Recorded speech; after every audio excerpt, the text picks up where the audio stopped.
বন্ধুরে আমার, কৃপণ মানুষ যাদের মধ্যে বন্ধু কৃপণতা বিকটভাবে ধারণ করেছে, স্থান নিয়েছে, আপনার আমার প্রাণে নবী জানিয়ে দিয়েছেন বন্ধু, কৃপণের দান সদকা নামাজ রোজা ইবাদত বন্দেগী কোনো কিছু কবুল হয় না। কারণ আমার আল্লাহ কৃপণ নয়, এই জন্য আমার নবী কৃপণ নয়, এই জন্য আল্লাহ রাব্বুল আলামিন কৃপণতাকে কখনোই পছন্দ করে না। বন্ধুরে আমার দিকে তাকান, আপনারা হৃদয়ে উজাড় করে শুনতে হবে বন্ধু। আপনাদেরকে বলছি, কৃপণতাকে পরিহার করতে হবে। কি করতে হবে?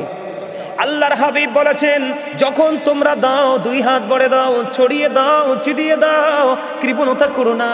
ইয়া রাসূলুল্লাহ, ইয়া হাবিব আল্লাহ নবী গো, আমি ছড়িয়ে দিব, আমি ছিটিয়ে দিব, হৃদয় উজাড় করে মানুষকে দিব, মসজিদের জন্য দিব, মাদ্রাসার জন্য দিব, এতিমদেরকে দিব, রাস্তার উন্নয়নের জন্য দিব, জনগণের কল্যাণমূলক কাজে আমি দিব।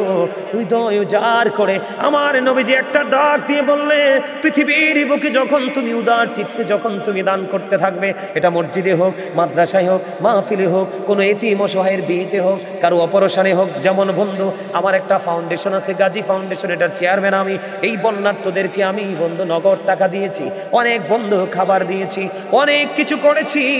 ও বন্ধু, এইরকম ভাবে আপনি যখন উদার চিত্তে যখন আপনি কৃপণতাকে উপেক্ষা করে যখন দান করতে থাকবেন, আমার নবী বলেছে, নারী হোক বা পুরুষ হোক, বৃদ্ধ হোক বা বৃদ্ধা হোক, যুবক হোক বা যুবতী হোক, আপনার আমার প্রাণে নবী জানিয়ে দিয়েছেন, তোমার যখন আমার প্রয়োজন হবে, কি হবে?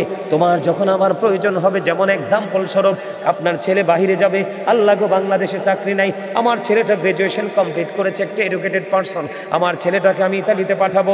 আপনি দরখাস্ত লিখতে দেরি রে, আমার আল্লাহর দরবারে কবুল হতে দেরি হবে না। কারণ আমার নবীজি বলে দিয়েছে, বান্দা যখন আল্লাহকে স্মরণ করে 1 বিঘা পরিমাণে গিয়ে যায়, আল্লাহ বান্দার দিকে 1 গজ পরিমাণে গিয়ে আসে। কোন বান্দা যখন আল্লাহর দিকে স্মরণ করে 1 হাত পরিমাণে গিয়ে যায়, আমার আল্লাহ ডেকে ডেকে বলেছেন, হাবিব আপনি জানিয়ে দেন, আমি আমার ওই বান্দার দিকে 2 হাত পরিমাণে গিয়ে আসি।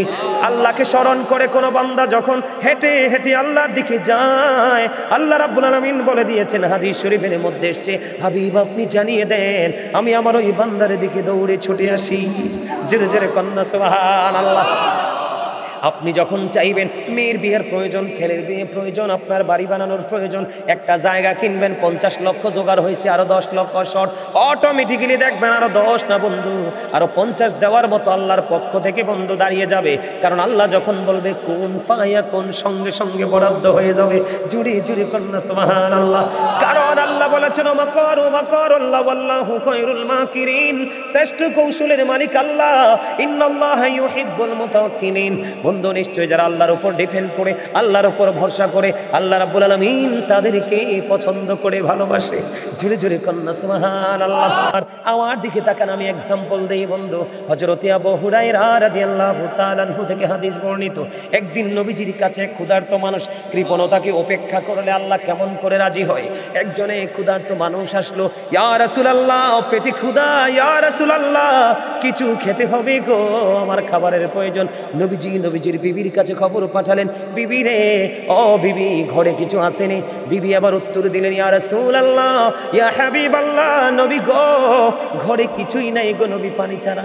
আরেকজন বিবির কাছে খবর পাঠালেন, ওই বিবি উত্তর দিলেন, ইয়া রাসূলুল্লাহ, ইয়া হাবিবাল্লাহ, ঘরে পানি ছাড়া কিছু নাই গো নবী। আল্লাহি ওয়াল্লাহি, ঘরে পানি ছাড়া কিছু নাই গো নবী। এবার নবীজির উপস্থিত সামনে সাহাবায়ে কেরাম ছিলেন, সাহাবীদেরকে বললেন, কে রে ওই মেহমানটার দায়িত্ব নিবা, এই ক্ষুধার্ত মানুষটার দায়িত্ব নিবা, আমি একজনকে দায়িত্ব দিতে চাই। একজন আনসারী সাহাবী একটা ডাক দিয়ে বললেন, ইয়া রাসূলুল্লাহ এই মেহমানটাকে আমাকে দিয়ে দেন। এবার ওই মেহমানের দায়িত্ব নিলেন একজন আনসারী সাহাবী। ওই সাহাবী দায়িত্ব নেওয়ার পরে বন্ধু এবার বাড়ি চলে গেলেন, জিয়ার পরে বিবিকে ডাক দিলেন, বিবি বিবি রে আজকে ঘরে কোনো খাবার আসেনি রে বিবি। এবার বিবি একটা ডাক দিয়ে বলল, ইয়া রাসূলুল্লাহ। এবার বিবি ডাক দিয়ে বললেন, স্বামী স্বামী গো আমার কাছে খাবার আছে, তবে এই খাবারটা হলো আমাদের ঘরে যে ছোট্ট বাচ্চাটা আছে, এই ছোট্ট বাচ্চাটার খাবার আছে। জুড়ি জুড়ি কন্যা সুবহানাল্লাহ। কার খাবার আছে? ছোট্ট বাচ্চাটার খাবার আছে। এবার ওই আনসারী সাহাবী বিবিকে একটা ডাক দিয়ে বললেন, বন্ধু চতুর্দিকে তাকাইলে একটা ব্যান যায়, আওয়াজটার দিকেও তাকাইতে হয়। আমি আপনাদেরকে ওয়াজ করছি যে আপনারা বোঝেন নাই, মানুষের আসল সত্তা হলো তার আত্মা, তার দেহ নয়।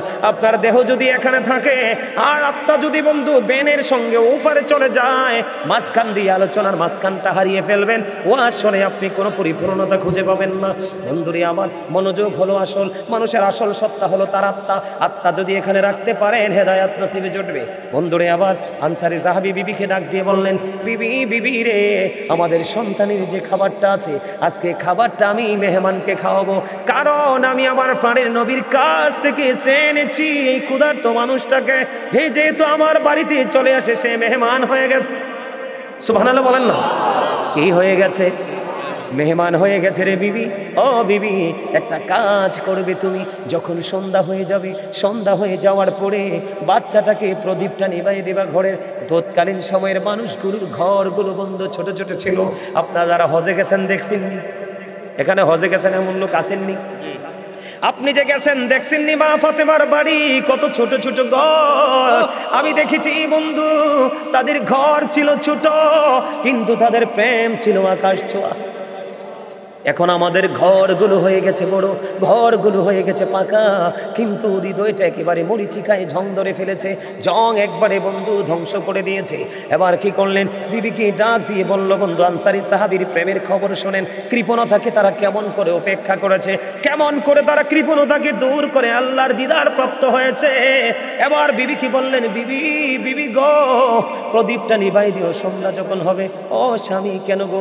ওই প্রদীপটা যখন নিভিয়ে দিবে, বাচ্চাটা বুঝতে পারবে রাত্র গভীর হয়ে গেছে, তুমি তার মাথায় হাত বুলিয়ে দিও, বাচ্চাটাকে তুমি ঘুম পাড়িয়ে দিও, কারণ এই খাবারটা আমি আজকে আমার নবীর কাছ থেকে আনা মেহমানকে, ক্ষুধার্ত মানুষকে খাওয়াবো। জুড়ে জুড়ে কন্যা সুবহানাল্লাহ। বন্ধুরে আবার এবার বিবি কি করলেন? প্রদীপটা নিভিয়ে দিলেন, বাচ্চাটাকে বন্ধু ওই মেহমানকে বাচ্চার খাবারটা খাওয়াই দিলেন। ওই বাচ্চাটা পেটের খিদায় বন্ধু ঘুমিয়ে গেল। তার আল্লাহর দিদার কেমন করে চেয়েছে, নবীজির কথাকে তারা কেমন করে মূল্যায়ন করেছে। আমরা সবাই নবীর উম্মত দাবি করি, আল্লাহর বান্দা দাবি করি, কিন্তু আমরা পরিপূর্ণ পথভ্রষ্টতার মধ্যে আছি বন্ধু। এবার কি করলো? মেহমানকে খাবারটা খাইয়ে দিল, রাত্র ফুরিয়ে গেল। সকাল যখন হলো, এবার ওই আনসারী সাহাবী নবীজির দিকে আসতেছে, নবীজির দিকে আসতেছে, হুজরার দিকে হেঁটে হেঁটে আসে। নবীজি ওই সাহাবীর চেহারা দেখে নবীজি মুস্কি মুস্কি হাসে। এবার ওই সাহাবী কাছে চলে আসলেন, ইয়া রাসূলুল্লাহ, ইয়া হাবিবাল্লাহ, নবী গো, এত মিষ্টি হাসি, এত মুস্কি হাসি আপনার নুরানি চেহারায় ফুটে ওঠার কারণ কি? আমার নবীজি এবার একটা ডাক দিয়ে বললেন, ওই মুস্কি হাসি দেওয়ার কারণ হলো, গত রজনীতে তুমি তোমার যে মেহমান ছিল, তুমি যে আমার কাছ থেকে মেহমান চেয়ে নিয়েছো, ওই মেহমানের সাথে তুমি যে আচরণ করেছো, এই আচরণে আমার আল্লাহ খুশি হয়ে গেছে। এই খবর আমি নবী জানতে পেরেছি, এই জন্য তোমাকে দেখে আমি মিষ্টি হাসিছি। জোরে জোরে কন্যা সুবহানাল্লাহ। কারণ কি জানেন? সে বন্ধু লোক দেখানোর জন্য করে নাই, সে যে খাবারটা খাওয়াইছে মূলত লোক দেখানোর জন্য করেনি। ও বন্ধু, নবীজি বলেছে সে আপন করে নিয়েছে মালিককে রাজি করার জন্য।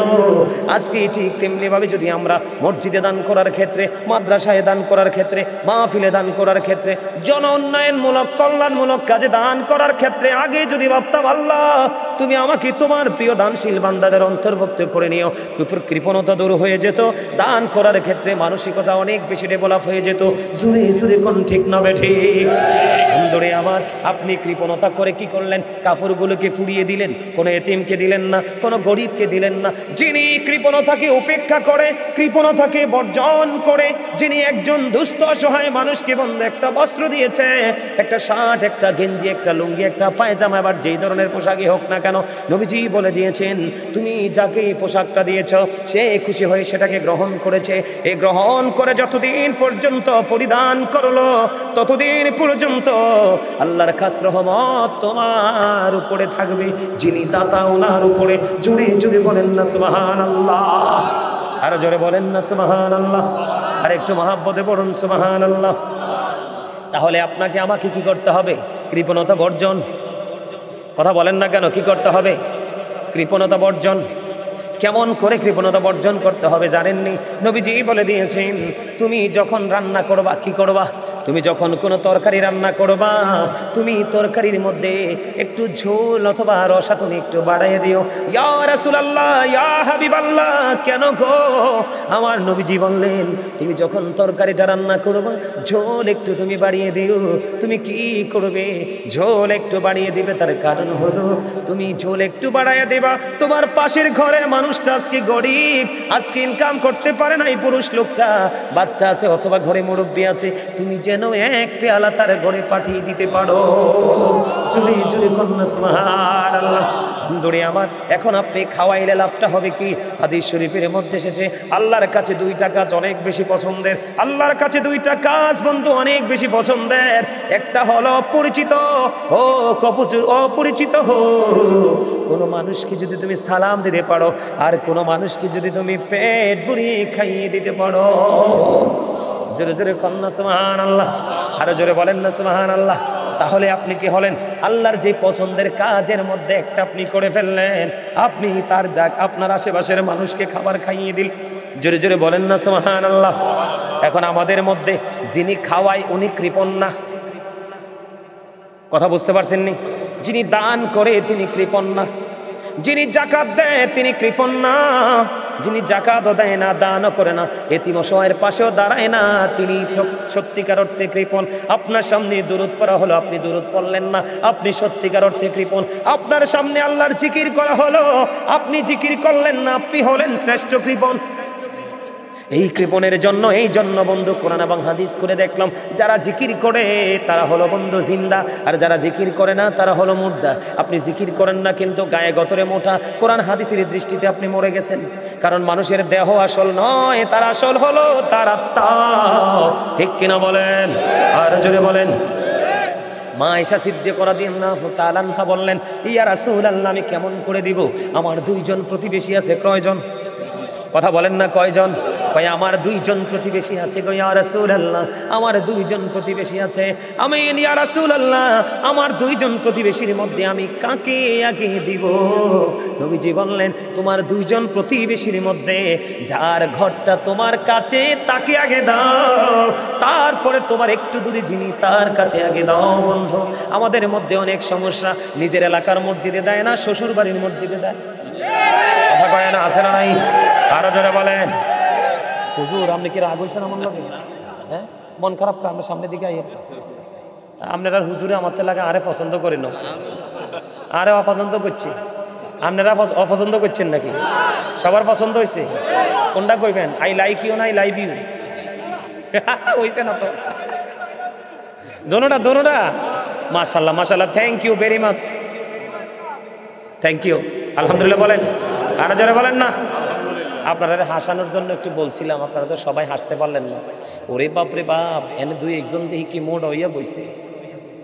মনে রাখবেন, যে বেশি মোটা ওটা যেই কোনো মোটা হার্ট অ্যাটাক করে মারা যাবে। ওমা, আরে স্বাস্থ্য ভাই তুই হাসি যদি কিল্লাই হেসা কথা কইছি তো। যেই মানুষটা একটু মানে গম্ভীর ভাব, এটা আমার কথা না, গম্ভীরতা মানুষের হার্টকে দিন দিন দুর্বল করে ফেলে। কি করে? এটা আমার নবীর কথা। গম্ভীরতা মানুষের কি করে? হার্টকে দুর্বল করে ফেলে, উইক করে ফেলে, যেই কোনো মুহূর্তে হার্ট অ্যাটাক করে মারা যায়। নবীজি মানুষ সুস্থ থাকার জন্য যে অপশনগুলো দিছে, এর মধ্যে একটা অপশন হলো হাসি খুশি জীবন। তবে বেশি হাসা যাবে না। আমার নবীজি এটাও বলেছে, অনেক বেশি যারা হাসে তাদের কাল মরে যায়। অনেক বেশি যারা হাসে তাদের হৃদয় কি হয়ে যায়? মরে যায়। অনেক বেশি হাসা যাবে না। যখন হাসার প্রয়োজন হাসবেন, যখন কান্নার প্রয়োজন কাঁদবেন। তবে মুমিন পৃথিবীতে হাসবি খুবই অল্প, কাঁদবি অনেক বেশি।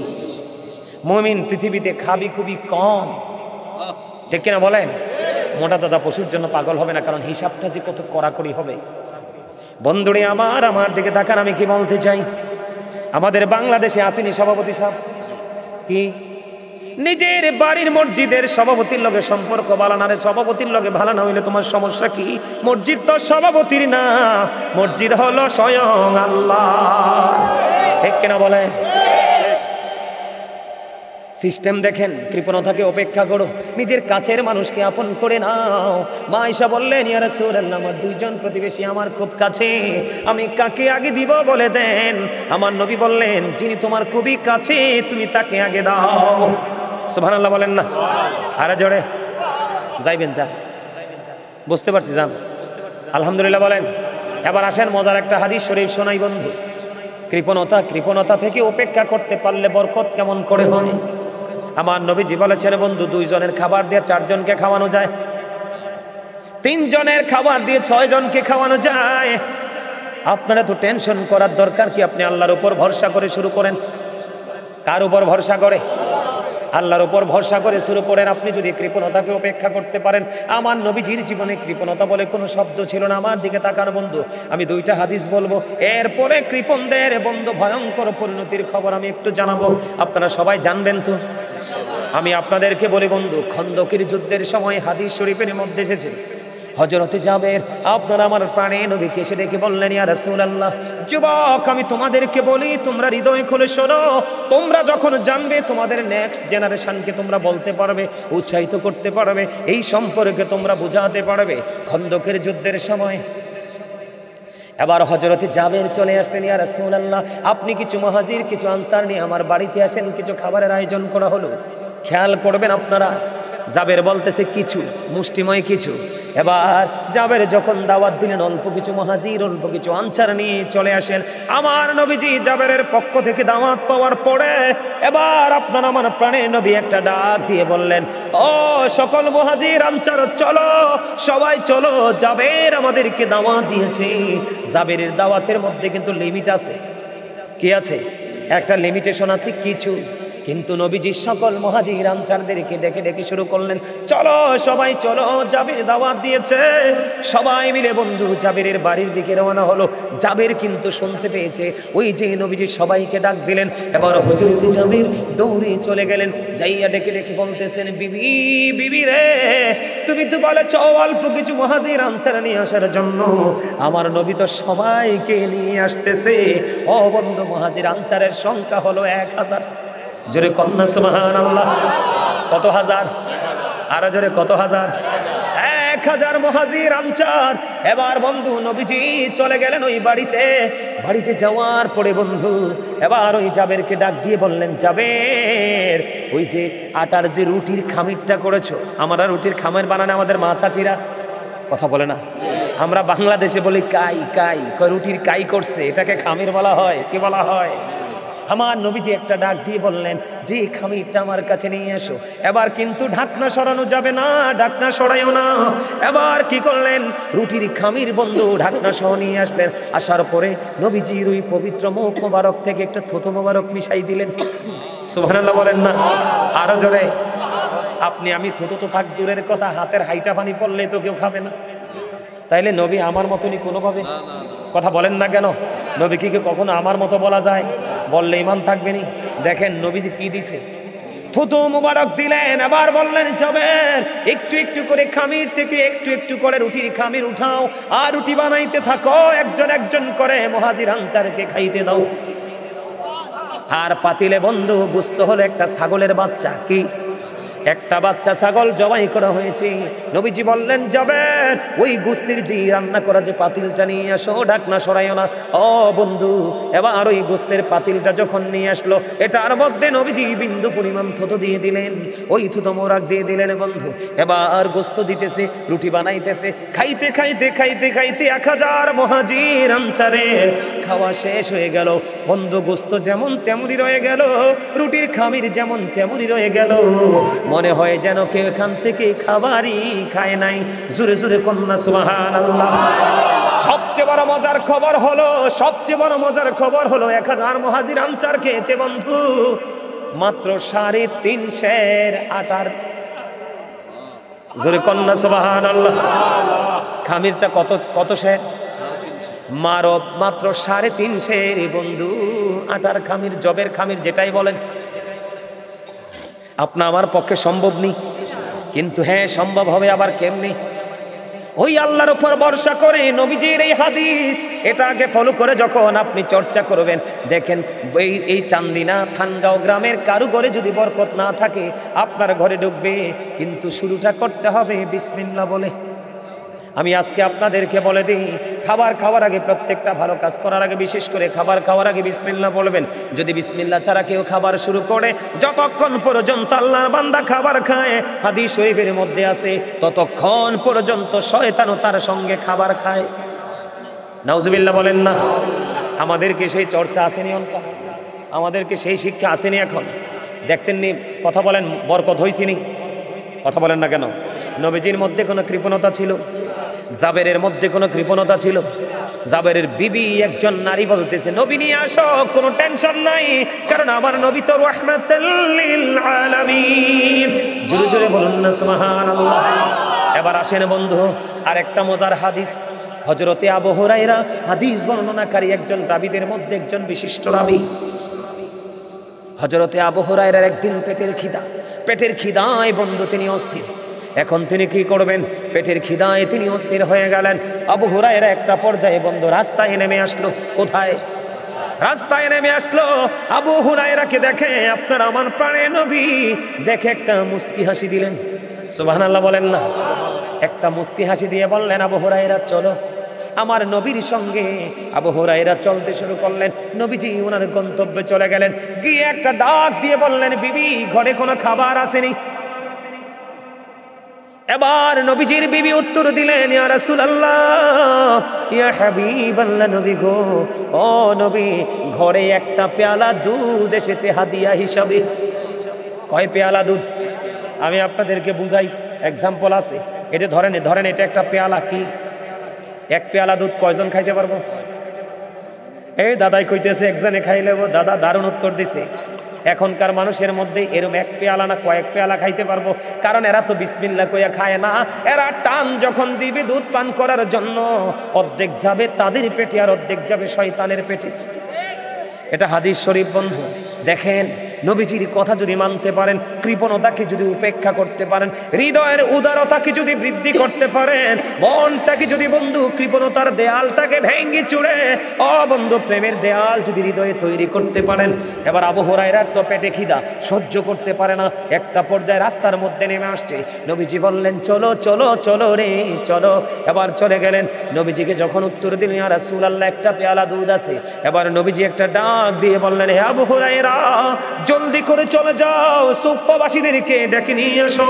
জোরে কন্না আল্লাহু আকবার। আবু হুরায়রা টেনশনে পড়ে গেছে। কিসে পড়ে গেছে? টেনশনে পড়ে গেছে। তার মধ্যে টেনশন কাজ করতেছে। কেমন টেনশন কাজ করতেছে জানেননি?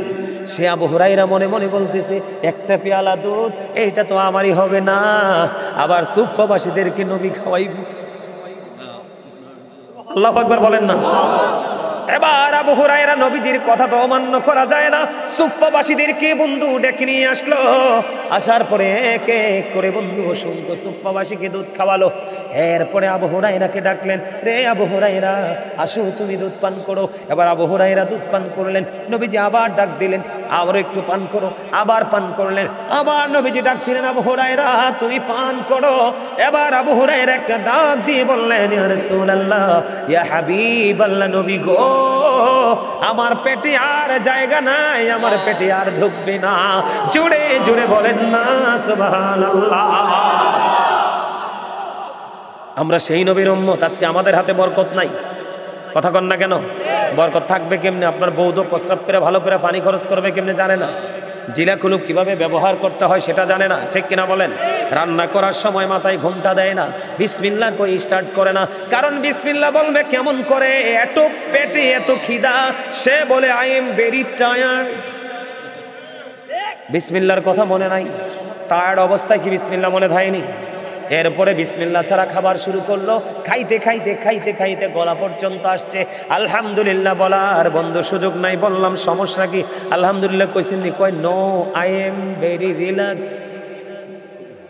কথা বুঝেন নাই? আগে ছিলাম ক্লান্ত, এখন হয়েছি শান্ত। মাঝখানে বরকত চলে গেছে অচিন দেশে। ঠিক কিনা বলো? এটা কি আপনার উদারতার চিহ্ন নাকি কৃপণতার চিহ্ন? এখন নবীজি যেটা কইছে এটা যদি আপনি মানতে না পারেন, তাহলে নবীর উম্মত নেই। কথা কন না কেন? নবীজি যেটা বলছে সেটা যদি আপনি করেন নাই, আপনি উম্মত নেই। আরো জোরে আপনার উম্মত, আরো জোরে আপনার উম্মত হতে পারবেন? পারবেন না। আমার দিকে তাকান, দেখে দেখে একটা হাদিস পড়বো, শুনবেন নি আপনারা? আরো জোরে। হেদায়াত পাইতে হলে, আপনাকে শিক্ষা অর্জন করতে হলে কি করতে হবে বন্ধু? আপনার আমার প্রাণের নবী কি বলেছে আমি আপনাদেরকে একটুখানি শোনাই। রাগ হইবেন? হাদিসটা বললে শোনার দরকার আছে না নাই?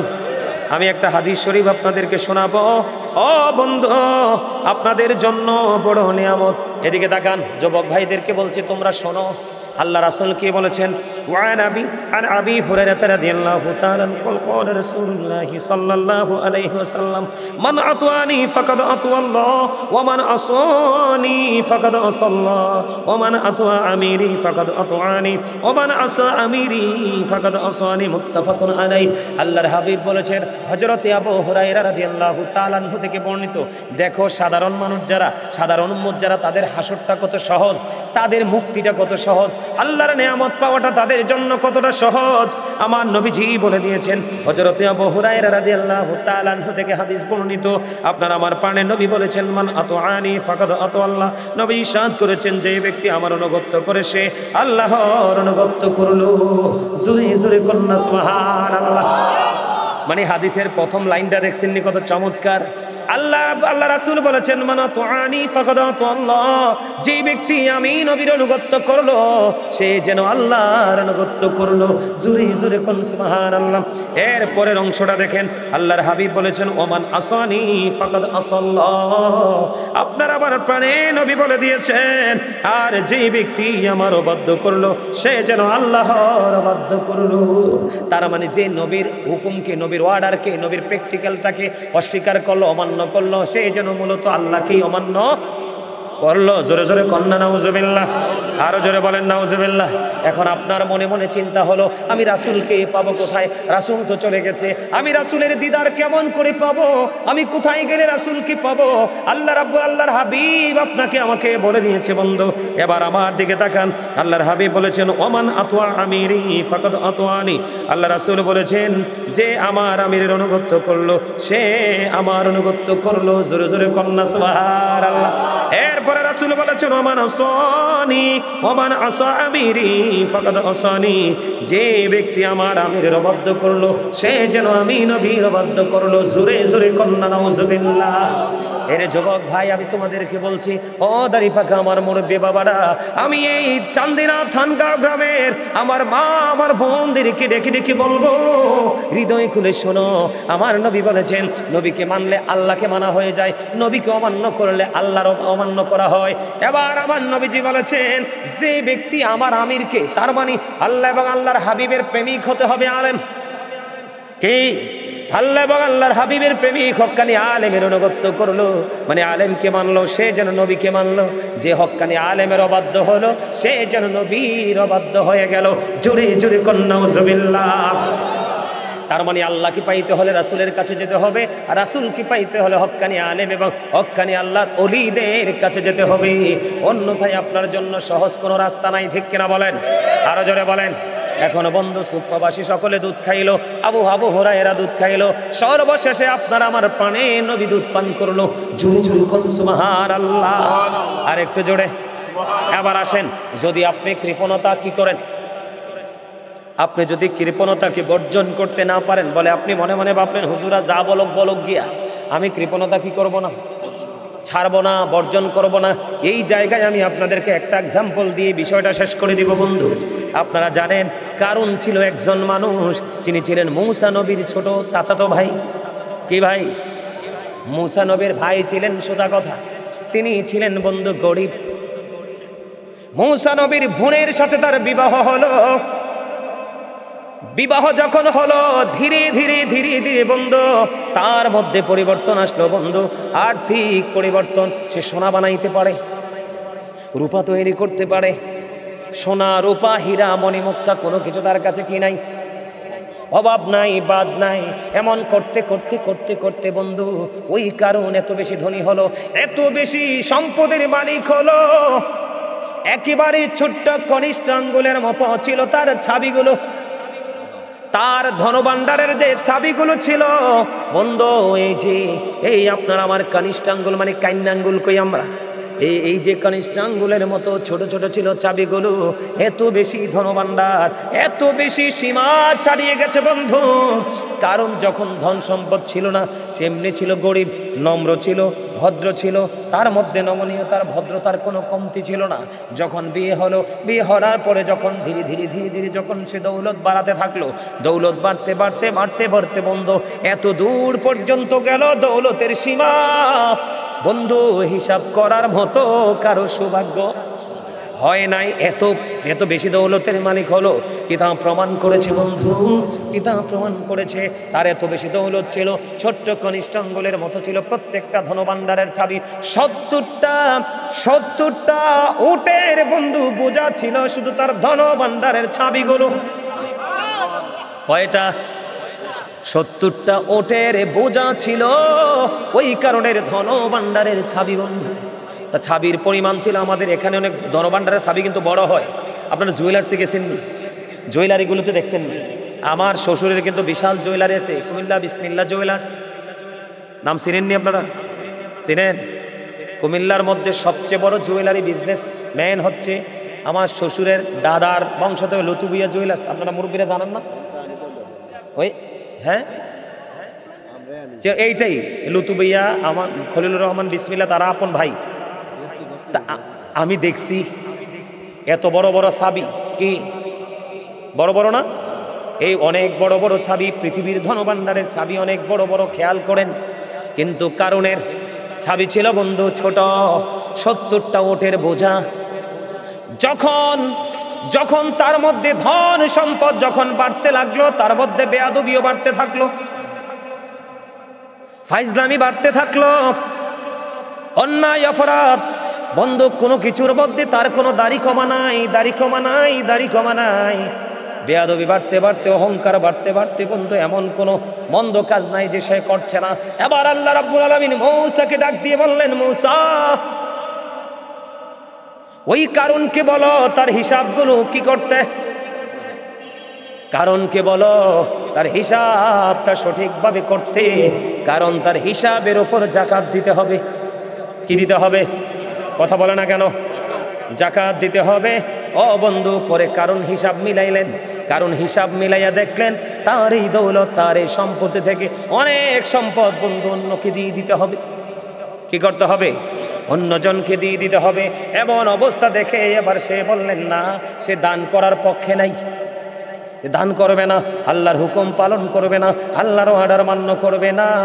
ও বন্ধু, এমনি ভাবে বলতে বলতে বলতে বলতে মূসা নবী বললেন, যে মূসা নবীর কথা শুনলেন না, মূসা কানে মোল্লার বক্তব্যকে উপেক্ষা করলেন। করতে করতে এমন দূর পর্যন্ত চলে গেল, সর্বশেষে বন্ধু আল্লাহ রাব্বুল আলামিন ওই জমিনকে অর্ডার করলেন, জমিন ওই কারণের সম্পত্তিগুলো কি করো, গ্রাস করে ফেলো। কি করে ফেলো? কারণের সম্পত্তিগুলো গ্রাস করে ফেলো। তখন কারণের সম্পত্তি বন্ধু গ্রাস করা হলো। এখন দেখবেন আপনি দোআঁশ মাটিতে যান, বেলে মাটিতে যান, এঁটেল মাটিতে পাওয়া যায় না এগুলো। আপনি দোআঁশ মাটিতে যান, বেলে মাটিতে যান বন্ধু, ওখানে গেলে দেখবেন বন্ধু মণিমুক্তার মতো চিকচিক করে, কিন্তু ছোঁয়া যায় না, দেখতে সুন্দর লাগে, ঠিক কিনা বলেন? এগুলো হলো কারণের ধন। ওই পৃথিবীর মানুষগুলোকে বন্ধু আল্লাহ শিক্ষা দেওয়ার জন্য রেখেছে। পৃথিবীতে ধন নিয়ে, অহংকার নিয়ে কৃপণতা করো না, প্রাউড ফিল করো না। যদি তোমরা কেউ অহংকারী হও, ওই কারণের দিকে নজর দাও। কারণের সম্পদগুলো আমি এমনভাবে জমিনের সাথে, কার কাজ? এই জুয়ায় কি হয় জানো? এই জুয়া খেলতে খেলতে একদিন সে বড় হবে, বিয়ে হবে, শ্বশুর বাড়ি থেকে জুয়া খেলার টাকা আনার জন্য বিবির গায়ে হাত তুলবে, সর্বশেষে বিয়ের শাড়িটা পর্যন্ত বিক্রি হবে। এটা তো নষ্ট একটা কাজ। আজকে আমার সমাজের যুবকরা বেঈমান কাফিরদের সংস্কৃতিকে লালন করতে করতে, তাদেরকে নিয়ে কম্পিটিশন করতে করতে তারা জুয়ার মধ্যে ঢুকে গেছে। নাউজুবিল্লাহ। এই জন্য আমি তোমাদেরকে বলবো, আমি ছোট্ট ছোট্ট করে বলবো, বেশি লম্বা করবো না। আমি ছোট্ট করে বলি, স্বামী স্ত্রীর মধ্যে দ্বন্দ্ব আছে না নাই?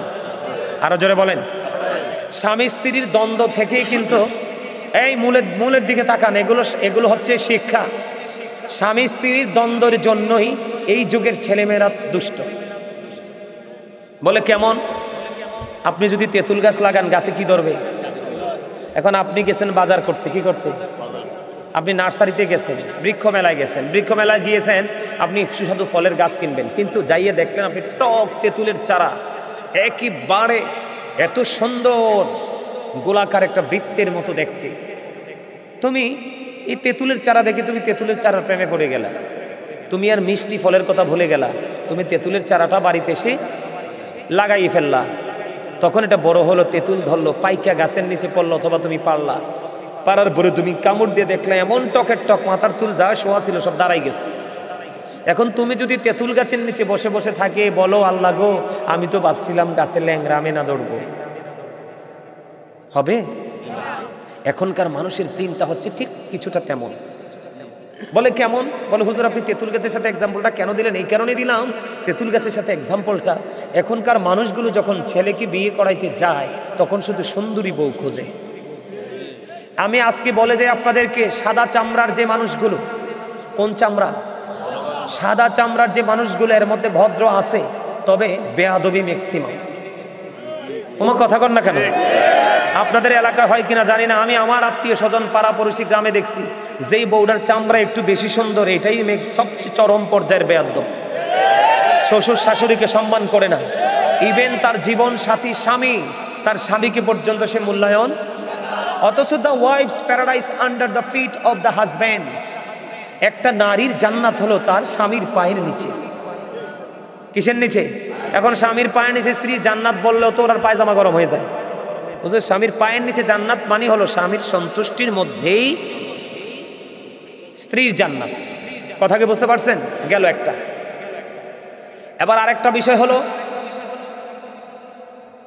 স্বামীর পায়ের নিচে স্ত্রীর জান্নাত। এবার আরেকটা বিষয় হলো বিবি, মেয়ে বিয়ার সময় দেখবেন ছেলেটা যদি যোগ্য হয়, কালো হইলে বিয়ে দিতে চায় না। আসলে এটা খাঁটি সোনা, দিতে চায় না, ওই চামড়া সুন্দর ছেলে খুঁজে। চামড়া সুন্দর ছেলেদের কাছে ম্যাক্সিমাম মেয়েরা বিয়ের শ্বশুর বাড়ি যেয়ে লাঞ্ছিত হয়। এটা কেন বললাম? হ্যাঁ, আপনি ছেলের ক্ষেত্রে সুন্দর, মেয়ের ক্ষেত্রে সুন্দর খুঁজবেন বটে, কিন্তু এই সুন্দরের পাশাপাশি নবীজি বলেছেন তার অন্তরটা সুন্দর কিনা সেটা আগে দেখো। অন্তর সুন্দর মানে হলো তার মধ্যে ইসলামের রং আছে কিনা খোঁজো। যদি ছেলে মেয়ে দেখতে কালো হয়, দেখতে কুচ্ছিত হয়, যদি আল্লাহ রাসূলের প্রেমিক হয়, মেয়েকে বউ করে আনো। আর ছেলের জন্য মেয়েকে একটা সুন্দর একটা ভালো ছেলের কাছে তুলে দাও। ঠিক কিনা বলেন? এটা আমরা করি না বিধায় আজকে আমাদের সমাজের এই অবস্থা। ঠিক কিনা বলেন? আজকে যদি আমরা এটা করতাম তাহলে কিন্তু আমাদের সমাজের এই অবস্থা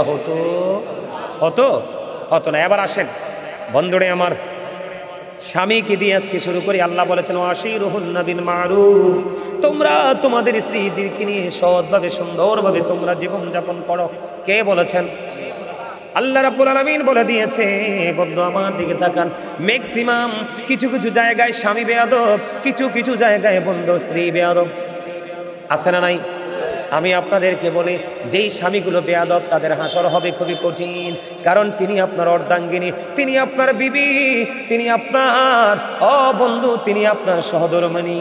আপনার জীবনের সুখ দুঃখ ভাগ করবেন আপনি তার সাথে।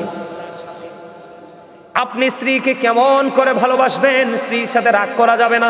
স্ত্রী যদি আপনার সাথে দেখতে একটু কালো হয়, আপনি আপনার সৌন্দর্য নিয়ে অহংকার করতে পারবেন না, তাকে আপনার চাইতে ছোট মনে করতে পারবেন না।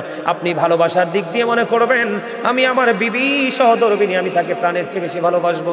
ভালোবাসাটা কেমন হবে? আপনি যদি একটা জামা বানান, বিবির জন্য বানাবেন। আপনি যদি একটা মিষ্টি খান, বিবির জন্য মিষ্টি নিয়ে আসবেন। বন্ধুটি আমার, এখানে একটা কথা বলে রাখি, স্বামী যারা হয়েছে যুবক ভাই, তোমাদেরকে বলছি জেনে রাখা দরকার, তাহলে দাম্পত্য জীবন সুন্দর করা সম্ভব হবে। নবীজি বলেছেন নারীদেরকে পুরুষের পাজরের বাঁকা হাড্ডি দিয়ে বানানো হয়েছে। তাদের চিন্তাগুলো বাঁকা বাঁকা। তুমি যদি তাদের বাঁকা কর্মের কারণে, প্রত্যেকটা কাজের কারণে যদি তুমি ত্রুটি ধরো, কি ধরো? ভুল ধরো, তাহলে তুমি বাঁকা হাড্ডি ভেঙে ফেলতে হবে। তার মানে তোমার সংসার ভেঙে ফেলতে হবে। সংসার টিকবে না। ঠিক কিনা বলেন? সংসার কি টিকবে? এই জন্য নবীজি বলেছেন ৯৯টা ভুল যদি ১০০টা ভুল যদি করে, ৯৯টা ভুলের জন্য তুমি তাকে ক্ষমা করে দাও, একটার জন্য তুমি তাকে শাসন করো। সুবহানাল্লাহ বলেন না? কারণ তার চিন্তাই বাঁকা বাঁকা, কারণ শয়তান তাদেরকে রশি হিসাবে ব্যবহার করে। তোমরা তাদের সব কাজে ভুল ধরো না। 100টা ভুল করলে 99টা কি করে দাও, 99টা তোমরা ক্ষমা করে দাও, একটার জন্য তোমরা শাসন করো। নবীজি বলেছেন একেবারে শাসন বেশি করলে ভেঙ্গে যাবে, আবার ছেড়ে দিলে বেশি ঝং ধরবে। এজন্য মধ্যপন্থা অবলম্বন করতে হবে। কি করতে হবে? মধ্যপন্থা অবলম্বন করতে হবে বন্ধু।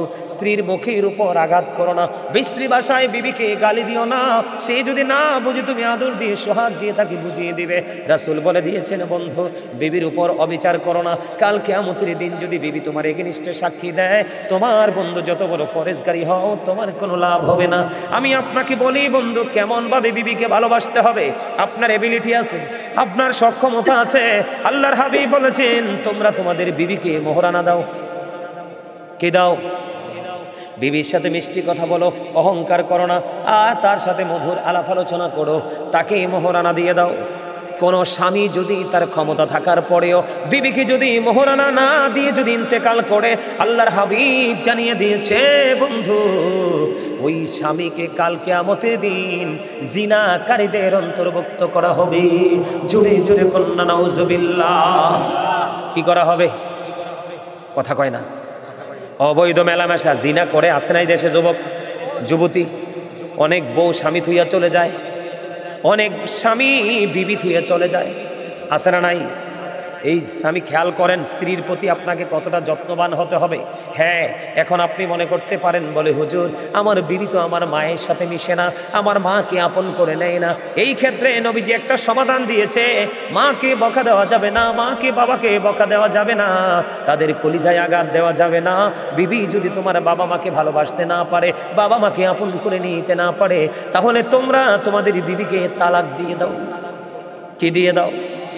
তারপরেও মা বাবাকে আঘাত দেওয়া যাবে না, কারণ মা বাবাকে ভালোবাসা ফরজ, আর মা বাবাকে কষ্ট দেওয়া হারাম। নবীজি জানিয়ে দিয়েছেন তোমার বিবি যদি তোমার মায়ের সাথে বাবার সাথে ম্যাচিং না করে, বাবা মাকে যদি মূল্যায়ন না করে, তুমি কি করে তোমার বিবিকে তুমি দিয়ে দাও।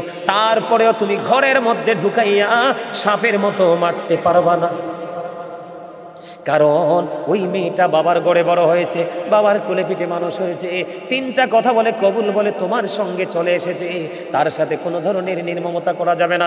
এখন তুমি মনে মনে ভাবো হুজুর আমার বিবি তো ভালো, আমার বিবি আমার বাবা মাকে আপন করে নিতে চায়, আমি একটু সুন্দর, আমি একটু স্মার্ট, আমার বউটা ভাগ্যক্রমে একটু কালো বা শ্যামলা, আমার বউটা আমার মা বাবা বউটাকে মেনে নেয় না। সেই ক্ষেত্রে বন্ধু আপনি বাবা মাকে বুঝাবেন, বাবা মাকে আদর দিবেন, ভালোবাসবেন, মায়া করে বুঝাবেন। কারণ আমি আগেই বলেছি আমরা পৃথিবীর বুকে বন্ধু মানুষকে কালো সাদা মোটা চিকন ধনী গরিব বলে বৈষম্য তৈরি করি, কিন্তু আল্লাহর কাছে ধনী গরিব মোটা চিকন নাই। আল্লাহর কাছে আমরা সকলেই সুন্দর মানুষ। ঠিক কিনা বলেন? বলেছে কে? আরো জোরে বলেন। এবার আসেন বন্ধু, আমাদের সমাজে নারীরা অনেকভাবে লাঞ্ছিত হয়, অনেকভাবে অপমানিত হয়, স্বামীর দ্বারা হয় কি হয় না? অনেক স্বামী গোপনে বন্ধু গড়ে বড় বউ রেখে ছোট বউকে বিয়ে করে। দাদা আসেনি? আপনাদের এলাকায় মনে হয় নাই?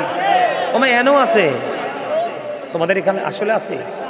মানে এরা আবার মনে মনে বক্ত না যে হুজুর এই ওয়াজটা করে, কিন্তু এটা কইবনি তারা, আবার এটা কইতো না তো। আর তারা কইলে কি হয়েছে? ঠিক কিনা বলে? আমাদের কি কিচ্ছু যায় আসে? আল্লাহ যেটা কইছে, রাসূল যেটা কইছে আমরা কইতইব। ঠিক কিনা বলে?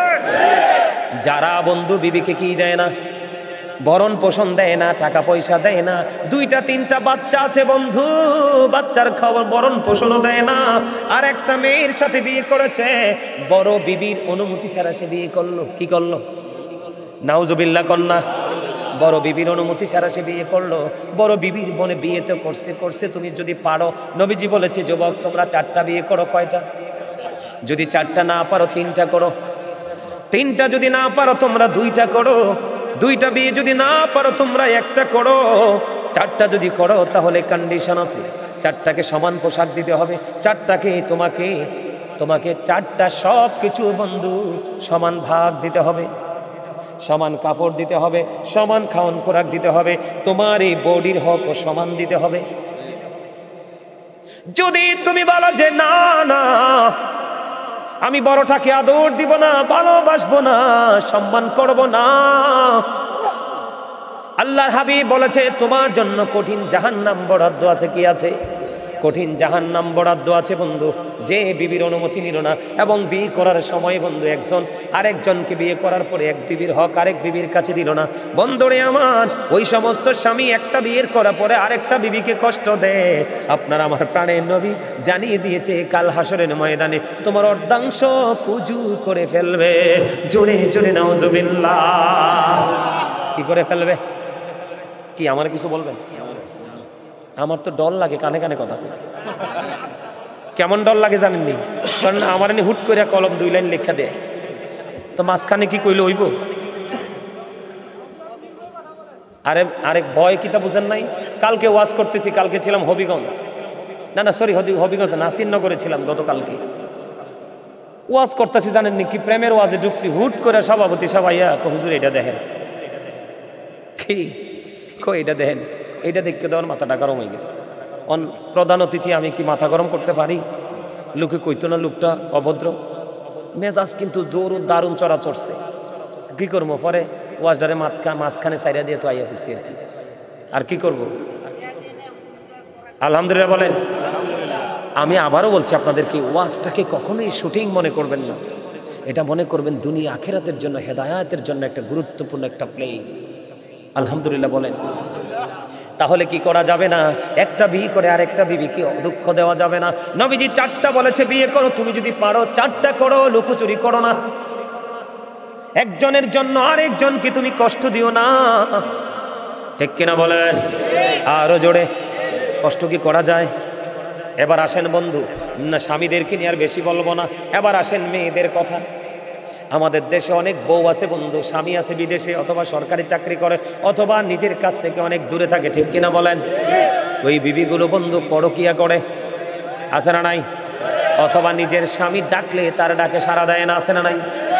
আমি আপনাকে বলি, আল্লাহ রাসূল বলেছেন, একজন নারী আমার দিকে তাকাও, একজন নারী যদি চুলার উপরে দুধ যদি বসানো থাকে, আমরা খাবার জন্য যত খাবার আমরা রান্না করি, কি করি? যত খাবার আমরা রান্না করি এর মধ্যে সবচেয়ে ভয়ঙ্কর রিক্সের রান্না হলো দুধ। কথা কয় না? সবচেয়ে রিক্সের রান্না কি? দুধ। আমি আমার মার সাথে দুধ রান্না করছি, দুধ দেখছি ভালো করে একটু উত্তরানি আইনেই পুরাটা পড়ে যায়, এটা ধৈর্যও রাখা যায় না, ঠিক না বলেন? দুধ দেখেন স্বামীর প্রতি কতটা গুরুত্ব দিতে বলছে বিবিকে। বিবি, তোমার যদি চুলার উপর যদি দুধ বসানো থাকে, দুধের পাতিল যদি তোমার চুলার উপরে থাকে, তারপরেও স্বামী ডাক দিতে দেরি দৌড়ে চলে আসো। সুবহানাল্লাহ বলেন না? কি করো? চলে আসো। আমাদের সমাজের মধ্যে অনেক বউ আছে একটু বাটপাট টাইপের, স্বামীর পকেটের টাকা চুরি করে বাবার বাড়ি পাঠায়, আবার বাটপারি করে স্বামীর অবস্থা বোঝে বাবার বাড়ি থেকে টাকাটা ঘুরাই না কয় আমার আব্বার বাড়ি থেকে দিছে, 1 সপ্তাহ পরে দিতে হবে, আছে না নাই? বলে হুজুর এটা আপনি জানলেন কেমনে? আপনি আমাকে প্রশ্ন করতে পারেন, হুজুর এটা কেমন করে জানলেন? এটা জেনেছি আমি কিতাব পড়ে। কি পড়ে? কিতাব পড়ে জেনেছি বন্ধু। মহিলার আর কিছু বেশি দোষ, পুরুষের কিছু কম দোষ। বলে হুজুর আপনি পুরুষ বলে বলছেন না, কারণ মহিলারা দোষটার বন্ধু 4 দিকে। কি দিকে? আল্লাহ রাসূল বলেছেন কোন স্বামী স্ত্রী যদি 1টা ঘন্টা বা কিছু সময় যদি যারা পান খায় চা খায় 1টা ঘন্টা শুধু বন্ধু একটু প্রেমের আলাপ করতে পারে দুজনে বসে বসে, আল্লাহর নবী বলেছেন দুজনে একটু সময় মহব্বতের আলাপ করার কারণে 1 ঘন্টা বা কিছু সময় তার আমলনামায় 1 বছরের নফল ইবাদতের সওয়াব দেওয়া হয়। আল্লাহ রাসূল বলেছেন আল মারওয়াতু ইজা সাল্লাতু খামসাহা ওয়া সামাত শাহরাহা ওয়া আহসানাত ফারজাহা ওয়া আতাত বা'লাহা ফালতাদখুল মিন আইয়াবিল জান্নাতি শাআত। ও যুবক আমার কথা শোনো, সবার ঘরে মাও আছে, বোনও আছে, ভাইও আছে, বাবা আছে, কেউ কাউকে ছোট করে কথা বলো না, বাস্তবতা যেটা সেটার দিকে লক্ষ্য করে কথা বলো। নবীজি বলেছেন যে এই মহিলা 5 ওয়াক্ত নামাজ পড়বে, রমজান মাসে রোজা রাখবে, লজ্জাস্থানকে হেফাজত করবে, স্বামীর কথা মেনে চলবে, ওই মহিলার জন্য আমার নবী বলেছেন আল্লাহ কাল কিয়ামতের দিন 8টা জান্নাতের দরজাই খোলা রাখবে, সে যেটা দিয়ে মন চায় সেটা দিয়ে ঢুকতে পারবে। কি মজা না? আরো জোরে কর না, মজা কিনা? আরো জোরে বলেন। স্বামীর কথা মানার দরকার আছে না নাই? মানবেন কিনা বন্ধুরে আমার? বলে হুজুর আমাদের সমাজের মধ্যে দেখবেন ম্যাক্সিমাম মহিলা এরা বাটপার। কথা বল না কেন? একটা নারীর সবচেয়ে বড় অলংকার হলো বন্ধু তার স্বামী। আল্লাহ রাসূল বলেছে কোন স্ত্রী যদি স্বামীর আগে মারা যায়, স্বামীর মর্যাদাটা দেখেন, কোন স্ত্রী যদি স্বামীর আগে মারা যায়, স্বামী যদি কবরের পাশে দাঁড়াইয়া ওই বিবির জন্য যদি একটা ফোঁটা চোখের পানি পালাই রে, আমার নবী বলেছেন ওই বিবির জন্য জান্নাত বরাদ্দ হয়ে যায়। তাহলে সেই স্বামীরে কষ্ট দিলে ওই গুণী? কথা বলেন না কেন? এবার আসেন, আমাদের মধ্যে সমাজের মধ্যে পাড়ার মধ্যে অনেক মহিলা আছে স্বামীকে মূল্যায়ন করে না, স্বামীও তার বিবিকে মূল্যায়ন করে না। এর মধ্য দিয়ে বন্ধু স্বামীর টাকা চুরি করে করে কিন্তু বাবার বাড়ি রাখে। স্বামীর টাকা যদি কোনো বিবি নেই, এটা চুরি হয় না। কথা বুঝে নেবেন। কোন স্বামীর পকেট থেকে যদি তার বিবি যদি টাকা নেয়, না বলে এটা চুরি হবে না, এটা হলো প্রেম, এটা হলো ভালোবাসা। কিন্তু দোষটা হবে তখনই যখন টাকাটা আপনি চুরি করে পাঠাই দিবেন বাবার বাড়িতে। কোন বাড়িতে? বাবার বাড়িতে। স্বামীর দুর্বলতার সুযোগ দেখে টাকাগুলো আবার আপনি ফিরাই আনবেন কোথায়? স্বামীর পকেটে। আছে না নাই এরকম মহিলা? এটা হলো বন্ধু সবচেয়ে বড় দোষ। আবার অনেক বিবি আছে স্বামীর কথা না বলে এই বাড়ি ও বাড়ি চলে যায়। আছে না নাই? গল্প করে স্বামী প্রশ্ন করলে মিথ্যা উত্তর দেয়। আছে না নাই? কথা বলেন না কেন?